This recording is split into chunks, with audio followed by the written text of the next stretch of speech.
Hi friends, welcome back to my YouTube channel. ಮಿಥುನ ರಾಶಿಯು ರಾಶಿಚಕ್ರದ 3ನೇ ರಾಶಿಚಕ್ರ ಚಿಹ್ನೆಯಾಗಿದೆ. ಮಿಥುನ ರಾಶಿಯು ಮೃಗಶಿರ ನಕ್ಷತ್ರ 3 ಮತ್ತು 4ನೇ ಪಾದ, ಆರಿದ್ರ ನಕ್ಷತ್ರ 1, 2, 3 ಮತ್ತು 4 ಪಾದಗಳು, ಪುನರ್ವಸು ನಕ್ಷತ್ರ 1, 2 ಮತ್ತು 3ನೇ ಪಾದಗಳು, ಒಟ್ಟು 9 ಪಾದಗಳನ್ನು ಒಳಗೊಂಡಿದೆ. ಮಿಥುನ ರಾಶಿಯ ಗ್ರಹಾಧಿಪತಿಯು ಬುಧನಾಗಿರುತ್ತಾನೆ. ಬುಧನ ಪ್ರಭಾವದಿಂದಾಗಿ ಇವರು ತೀಕ್ಷ್ಣ ಬುದ್ಧಿ ಮತ್ತು ಅದ್ಭುತ ಜ್ಞಾಪಕ ಶಕ್ತಿಯನ್ನು ಹೊಂದಿರುತ್ತಾರೆ. ಮಿಥುನ ರಾಶಿಯವರಿಗೆ ಬುಧವಾರ ಶುಭ ದಿನವಾಗಿರುತ್ತದೆ.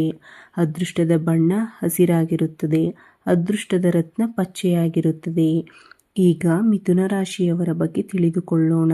ಮಿಥುನ ರಾಶಿಯವರೇ, ಈ ರಾಶಿಯವರು ಖಂಡಿತವಾಗಿಯೂ ತಿಳಿದುಕೊಳ್ಳಬೇಕಾದ ಅಥವಾ ಜಾಗರೂಕರಾಗಿರಬೇಕಾದ ವಿಷಯ ಇದು.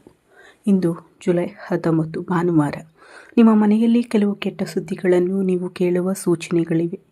ಯಾರಿಗಾದರೂ ಒಳ್ಳೆಯ ಸುದ್ದಿ ಎಂದರೆ ಸಂತೋಷ, ಕೆಟ್ಟ ಸುದ್ದಿ ಎಂದರೆ ನಮಗೆ ಏನಾದರೂ ಕೆಟ್ಟದ್ದು ಸಂಭವಿಸುತ್ತದೆ ಅಥವಾ ನಮ್ಮ ಸಂಬಂಧಿಕರಿಗೆ ಏನಾದರೂ ಕೆಟ್ಟದ್ದು ಸಂಭವಿಸುತ್ತದೆ, ಅಥವಾ ಕೆಲವು ಪ್ರಮುಖ ಸುದ್ದಿ ಎಂದರೆ ನಮಗೆ ಏನಾದರೂ ಒಳ್ಳೆಯದು ಸಂಭವಿಸುತ್ತದೆ ಎಂದು ನಾವು ನಿರೀಕ್ಷಿಸುತ್ತೇವೆ. ಆದರೆ ಕೊನೆಯಲ್ಲಿ ಕೆಲಸ ವಿಫಲಗೊಳ್ಳುತ್ತದೆ ಮತ್ತು ವಿಶೇಷವಾಗಿ ಬೇರೆ ಯಾರಾದರೂ ಯಾವುದಾದರೂ ವಿಷಯಗಳಲ್ಲಿ ಇದನ್ನು ಕೆಟ್ಟ ಸುದ್ದಿ ಎಂದು ಪರಿಗಣಿಸಲಾಗುತ್ತದೆ. ಅಲ್ಲದೆ ನೀವು ಈ ವಿಡಿಯೋವನ್ನು ಎಲ್ಲಿಯೂ ಬಿಟ್ಟು ಬಿಡದೆ ಕೊನೆಯವರೆಗೂ ನೋಡಿದರೆ ನಿಮಗೆ ಎಲ್ಲ ವಿಷಯಗಳು ಅರ್ಥವಾಗುತ್ತವೆ. ಇದು ಯಾವ ರೀತಿಯ ಸುದ್ದಿ ಮತ್ತು ನೀವು ಹೇಗೆ ಜಾಗರೂಕರಾಗಿರಬೇಕು. ಆದ್ದರಿಂದ ತಡ ಮಾಡದೆ ವಿಡಿಯೋಗೆ ಹೋಗೋಣ. ಈ ರಾಶಿಯವರು ಬಹಳ ವಿಶೇಷ ವ್ಯಕ್ತಿಗಳು.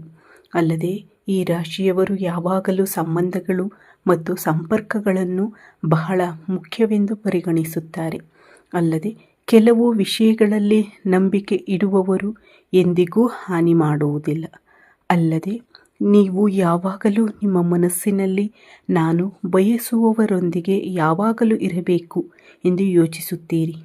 ಯಾರಿಗಾದರೂ ಸಹಾಯ ಮಾಡುವಲ್ಲಿ ಅಥವಾ ಧೈರ್ಯ ನೀಡುವಲ್ಲಿ ನೀವು ನಿಮ್ಮ ಪಾಲುದಾರ ಎಂದು ಪರಿಗಣಿಸಬಹುದು.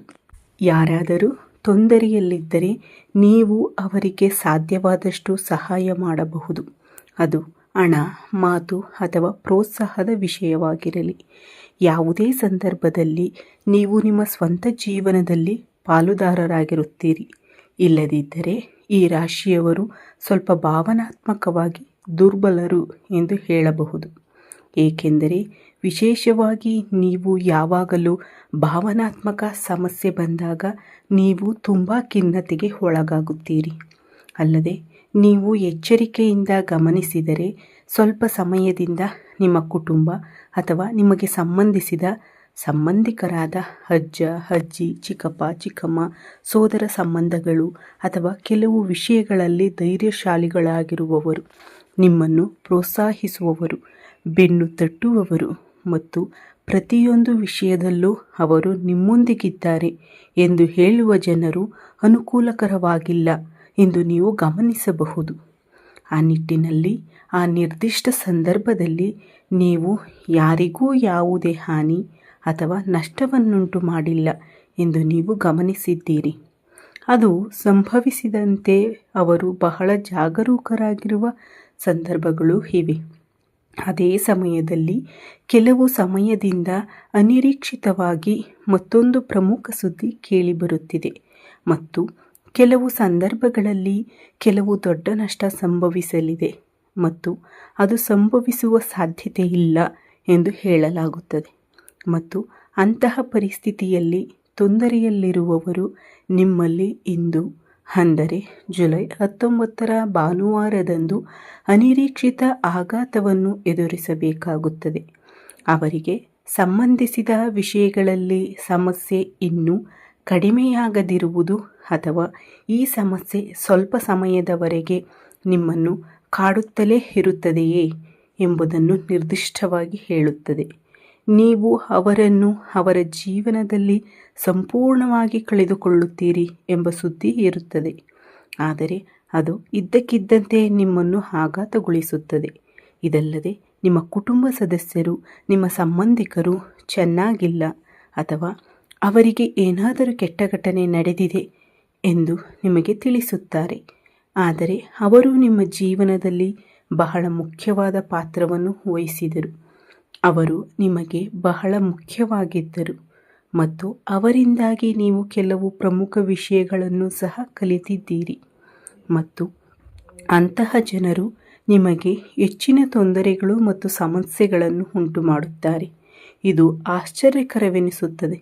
ಇದಲ್ಲದೆ ಇಂದು ವಿಶೇಷವಾಗಿ ನೀವು ಒಂದು ಪ್ರಮುಖ ವ್ಯವಹಾರ ಅಥವಾ ನಿಮ್ಮ ಕುಟುಂಬ ಸದಸ್ಯರಿಗೆ ಸಂಬಂಧಿಸಿದ ಕೆಲಸ, ವ್ಯವಹಾರ ನಷ್ಟ ಅಥವಾ ವಿಶೇಷವಾಗಿ ಇನ್ನೊಂದು ಕೆಲಸವನ್ನು ಕಳೆದುಕೊಳ್ಳುವ ಬಗ್ಗೆ ಅಥವಾ ಕೆಲಸದಲ್ಲಿ ಗಾಯಗೊಳ್ಳುವ ಬಗ್ಗೆ ಅಥವಾ ಕಾರು ಅಪಘಾತದ ಬಗ್ಗೆ ಅಥವಾ ಒಬ್ಬ ಪ್ರಮುಖ ಪತಿಯ ಬಗ್ಗೆ ಕೇಳಿದರೆ ಆ ಸಮಯದಲ್ಲಿ ಆ ವಿಷಯದ ಬಗ್ಗೆ ನೀವು ಮೊದಲು ತಿಳಿದ ತಕ್ಷಣ ಏನು ಮಾಡಬೇಕೆಂದು ನಿಮಗೆ ಅರ್ಥವಾಗುವುದಿಲ್ಲ ಎಂದು ನೀವು ನೋಡುತ್ತೀರಿ.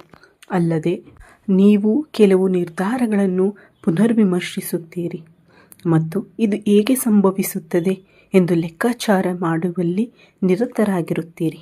ಆದರೆ ನನ್ನ ಸ್ನೇಹಿತರೆ, ಇಂದು ಸಂಭವಿಸಲು ಕಾರಣವೆಂದರೆ ಅವರು ಕೆಲವು ಸಮಯದಿಂದ ತಮ್ಮ ಜೀವನದಲ್ಲಿ ಕೆಲವು ತೊಂದರೆಗಳನ್ನು ಎದುರಿಸುತ್ತಿದ್ದಾರೆ. ಅವರಿಗೆ ಸರಿಯಾದ ನಿರ್ಧಾರಗಳನ್ನು ತೆಗೆದುಕೊಳ್ಳಲು ಸಾಧ್ಯವಾಗುತ್ತಿಲ್ಲ ಮತ್ತು ಅವರ ಪ್ರೀತಿಪಾತ್ರರು ಅವರನ್ನು ಬೆಂಬಲಿಸಲೂ ಇಲ್ಲ. ಇದು ಅವರಿಗೆ ಬಹಳಷ್ಟು ತೊಂದರೆಗಳನ್ನು ಉಂಟು ಮಾಡಿದೆ. ಅಲ್ಲದೆ ನೀವು ಈ ವಿಷಯದ ಬಗ್ಗೆ ಅವರ ಮೇಲೆ ಬಹಳಷ್ಟು ಭರವಸೆಗಳನ್ನು ಇಟ್ಟಿದ್ದೀರಿ. ಆದ್ದರಿಂದ ಈ ಸುದ್ದಿಯನ್ನು ಕೇಳುವುದು ನಿಮಗೆ ಆಘಾತಕಾರಿಯಾಗಿದೆ. ನಂತರ ನಿನಗೆ ಏನಾದರೂ ಕೆಟ್ಟದ್ದು ಸಂಭವಿಸುತ್ತದೆ ಎಂದು ನಾನು ಹೇಳುತ್ತಿಲ್ಲ. ಸ್ನೇಹಿತರೆ, ನಿಮ್ಮ ಗ್ರಹಗಳ ಸ್ಥಾನವು ಇಲ್ಲಿ ನಿರ್ಣಾಯಕ ಪಾತ್ರ ವಹಿಸುತ್ತದೆ ಮತ್ತು ಇಂದು ಭಾನುವಾರ ಮತ್ತು ಸೂರ್ಯದೇವರ ದಿನ. ಶನಿ ಮತ್ತು ಸೂರ್ಯದೇವರು ಇಂದು ಪರಸ್ಪರ ವಿರುದ್ಧ ದಿಕ್ಕಿನಲ್ಲಿರುವುದರಿಂದ ಈ ಸಮಸ್ಯೆ ಇಂದು ನಿಮಗೆ ಮುಖ್ಯವಾಗಿ ಸಂಭವಿಸುತ್ತದೆ. ಅಲ್ಲದೆ ಈ ಸಮಸ್ಯೆ ಬಂದ ತಕ್ಷಣ ನೀವು ತುಂಬ ಆಶ್ಚರ್ಯಚಕಿತರಾಗಿರುವಿರಿ ಮತ್ತು ಇದ್ದಕ್ಕಿದ್ದಂತೆ ನಿಮ್ಮನ್ನು ಆಘಾತಕ್ಕೆ ದೂಡುವ ಸಂದರ್ಭಗಳು ಎದುರಾಗುತ್ತವೆ. ಆದರೆ ವಿಶೇಷವಾಗಿ ಈ ಸಮಯದಲ್ಲಿ ಇದರಿಂದ ನೀವು ಪಡೆಯುವ ಲಾಭಕ್ಕಿಂತ ನಷ್ಟಗಳೇ ಹೆಚ್ಚು. ನೀವು ಕೆಲಸ ಮಾಡುವುದನ್ನು ನಿಲ್ಲಿಸುತ್ತೀರಿ ಮತ್ತು ತುಂಬ ಚಡಪಡಿಕೆ ಅನುಭವಿಸುತ್ತೀರಿ ಮತ್ತು ಸ್ವಲ್ಪ ಸಮಯದವರೆಗೆ ಯಾವ ನಿರ್ಧಾರ ತೆಗೆದುಕೊಳ್ಳಬೇಕೆಂದು ನಿಮಗೆ ಅರ್ಥವಾಗುವುದಿಲ್ಲ. ಇದಲ್ಲದೆ ಅಂತಹ ಸಮಸ್ಯೆಗಳು ಬರದಂತೆ ತಡೆಯಲು ನೀವು ಅನೇಕ ಪ್ರಯತ್ನಗಳನ್ನು ಮಾಡಿದ್ದೀರಿ. ಒಂದು ಸಮಯದಲ್ಲಿ ಕೆಲವು ನಂಬಿಕೆಗಳು ಸಹ ಕಳೆದು ಹೋಗುತ್ತವೆ. ಅಲ್ಲದೆ ನೀವು ಇದರ ಬಗ್ಗೆ ಸಂಪೂರ್ಣವಾಗಿ ಯೋಚಿಸುತ್ತಿರುತ್ತೀರಿ. ಈ ಸಮಯದಲ್ಲಿ ನಿಮ್ಮ ಕುಟುಂಬ ಸದಸ್ಯರಿಗೆ ಮತ್ತು ಅವರಿಗೆ ಧೈರ್ಯ ಹೇಳುವಾಗ ನೀವು ಕೆಲವು ವಿಷಯಗಳಲ್ಲಿ ಎಚ್ಚರಿಕೆಯಿಂದ ಮತ್ತು ದೃಢವಾಗಿರಬೇಕು. ಏಕೆಂದರೆ ನಿಮ್ಮ ಶಕ್ತಿ ನಿಮ್ಮ ಕುಟುಂಬವೇ. ಈ ರೀತಿಯ ಸಮಸ್ಯೆಯು ನಿಮ್ಮನ್ನು ಭಾವನಾತ್ಮಕವಾಗಿ ಅತಿಯಾಗಿ ಅಥವಾ ಖಿನ್ನತೆಗೆ ಒಳಪಡಿಸುವ ಸಾಧ್ಯತೆ ಇರುವುದರಿಂದ ಇಂದು ಕೆಲವು ಮುನ್ನೆಚ್ಚರಿಕೆಗಳನ್ನು ತೆಗೆದುಕೊಳ್ಳುವುದು ಮುಖ್ಯ. ಬೆಳಿಗ್ಗೆ ಬೇಗನೆ ಎದ್ದು ಸೂರ್ಯದೇವರಿಗೆ ಸೂರ್ಯ ನಮಸ್ಕಾರ ಮಾಡುವುದನ್ನು ಖಚಿತಪಡಿಸಿಕೊಳ್ಳಿ. ಹೆಚ್ಚುವರಿಗಾಗಿ ಯಾರಿಗಾದರೂ ಕಪ್ಪು ಬಟ್ಟೆಗಳನ್ನು ದಾನ ಮಾಡುವುದರಿಂದ, ಕಪ್ಪು ಎಳ್ಳನ್ನು ದಾನ ಮಾಡುವುದರಿಂದ ಶನಿದೇವನನ್ನು ಸಮಾಧಾನಪಡಿಸಲು ಸಹಾಯವಾಗುತ್ತದೆ. ನಿರ್ಗತಿಕರಿಗೆ ಅಕ್ಕಿ ದಾನ ಮಾಡುವುದರಿಂದ ನಿಮಗೆ ಸಕಾರಾತ್ಮಕ ಫಲಿತಾಂಶಗಳು ದೊರೆಯುತ್ತವೆ.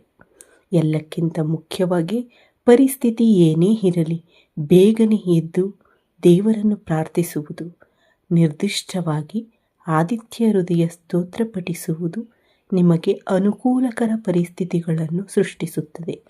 ನೆನಪಿಡಿ ಸ್ನೇಹಿತರೆ, ದೈನಂದಿನ ಜೀವನದ ಘಟನೆಗಳು ನಮಗೆ ಪಾಠಗಳನ್ನು ಕಲಿಸಲು ಅಥವಾ ಸ್ವತಂತ್ರವಾಗಿ ಬೆಳೆಯಲು ಮತ್ತು ಯಶಸ್ವಿಯಾಗಲು ನಮ್ಮ ಸಾಮರ್ಥ್ಯವನ್ನು ಬಹಿರಂಗಪಡಿಸಲು ಸಹಾಯ ಮಾಡುತ್ತದೆ. ನಿರ್ದಿಷ್ಟ ಘಟನೆಗಳು ಹೆಚ್ಚಾಗಿ ನಾವು ಏಳಿಗೆ ಹೊಂದುತ್ತೇವೆಯೇ ಅಥವಾ ಹಿನ್ನಡೆಗಳನ್ನು ಎದುರಿಸುತ್ತೇವೆಯೇ ಎಂಬುದನ್ನು ನಿರ್ಧರಿಸುತ್ತವೆ. ಇಂದು ನೀವು ಅಂತಹ ಘಟನೆಯನ್ನು ಅನುಭವಿಸಲಿದ್ದೀರಿ. ಈ ಪರಿಸ್ಥಿತಿಯನ್ನು ನೀವು ಎಷ್ಟು ಎಚ್ಚರಿಕೆಯಿಂದ ನಿರ್ವಹಿಸುತ್ತೀರಿ ಎಂಬುದು ನಿಮ್ಮ ಭವಿಷ್ಯವನ್ನು ರೂಪಿಸುತ್ತದೆ. ನಿಮ್ಮ ಗುರಿಗಳನ್ನು ಸಾಧಿಸಲು ನೀವು ಎಚ್ಚರಿಕೆಯಿಂದ ಮತ್ತು ಧೈರ್ಯದಿಂದ ಅದನ್ನು ನಿರ್ವಹಿಸುತ್ತೀರಿ ಎಂದು ನಾನು ಭಾವಿಸುತ್ತೇನೆ. ನಾನು ಮೊದಲೇ ಹೇಳಿದಂತೆ ಈ ವಿಡಿಯೋ ನಿಮ್ಮನ್ನು ನೋಯಿಸುವ ಉದ್ದೇಶವನ್ನು ಹೊಂದಿಲ್ಲ, ಆದರೆ ಕೇವಲ ಎಚ್ಚರಿಕೆಯ ಪದವಾಗಿ ಕಾರ್ಯನಿರ್ವಹಿಸುತ್ತದೆ. ನೀವು ಈ ವಿಡಿಯೋವನ್ನು ಇಷ್ಟಪಟ್ಟರೆ ದಯವಿಟ್ಟು ಲೈಕ್ ಮಾಡಿ, ಹಂಚಿಕೊಳ್ಳಿ ಮತ್ತು ಚಂದಾದಾರರಾಗಿ. ನಾವು ಇನ್ನೊಂದು ವಿಡಿಯೋದಲ್ಲಿ ಮತ್ತೆ ಭೇಟಿಯಾಗೋಣ. ಧನ್ಯವಾದಗಳು.